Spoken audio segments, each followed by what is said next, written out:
আসসালামু আলাইকুম। এগুলো হচ্ছে আমাদের আগের কোয়েল পাখিগুলা, যেগুলো আমরা অনেক আগে আনছিলাম। ওদের বয়স এখন 40 দিন। তো আমাদের আরো অনেক খাঁচা ফাঁকা আছে। তো এই জন্য আজকে আমি নতুন কোয়েল পাখি আনছি। যেহেতু আমরা এগুলো প্যারেন্টস করব, আর প্যারেন্টসের জন্য মিনিমাম 150 পাখি তো করা লাগেই।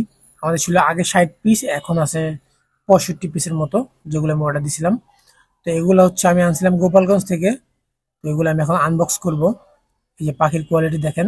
পাখিগুলো একটু ছোট, কারণ এদের বয়স 25 দিনের মতো। আর ঘামায় একদম আমার অবস্থা পুরো শেষ, কারণ গরম প্রচুর পড়ছে। এর উপরে যদি আমি গাবতলী থেকে এগুলো আনতে গেছি, তো বৃষ্টিতে বিচ্ছি অনেক কাবজা হয়েছে আজকে। যাই হোক, তো পাখিগুলো আমি গুনতেছিলাম, এর মধ্যে ছোট্ট একটা পাখি দেখলাম, যেটার বয়স মেবি 15 দিন হবে। বাচ্চাটা একদম ছোট। আর এখানে মোস্ট অফ দ্য পাখি হচ্ছে ফিমেল।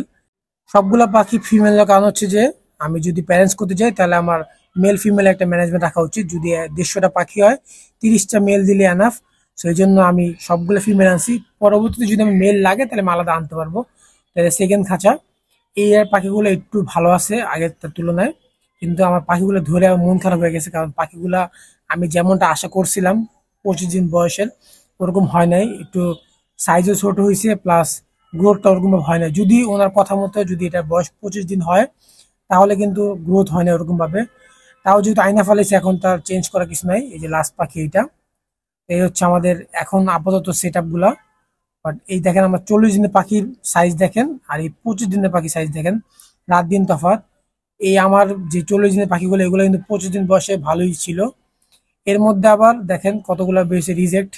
রিজেক্ট বলতে সাইজগুলো ছোট, এগুলোর বয়স 15 দিনের উপর হবে না। এখানে আছে 15 পিসের মতো। তো এই হচ্ছে মেন ঝামেলা। অনলাইনে কিছু কিনলে এই ঝামেলা পোহাইতে হবে। আর সব লাইনে বাটপার দিয়ে ভরা। আমি বলবো না যে এই লাইনে ভালো লোক নাই, আছে, বাট বাটপারও আছে।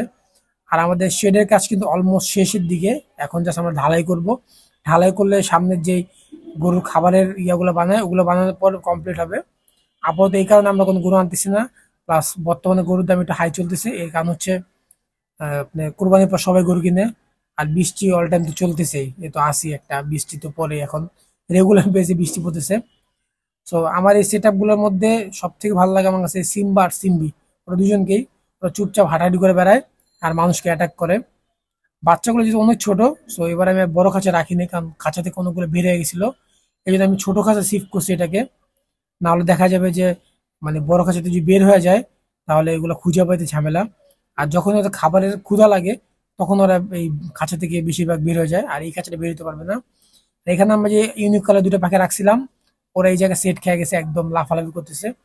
আসলে এই পাখিটা নিয়ে আমার আশা অনেক বেশি আছে, সেটা পরে কোনো এক ভিডিওতে বলবো না। আর আমরা যে কিং কোয়েল আনছিলাম অনেকদিন আগে, তো এই কিং কোয়েল গুলো দেখাই।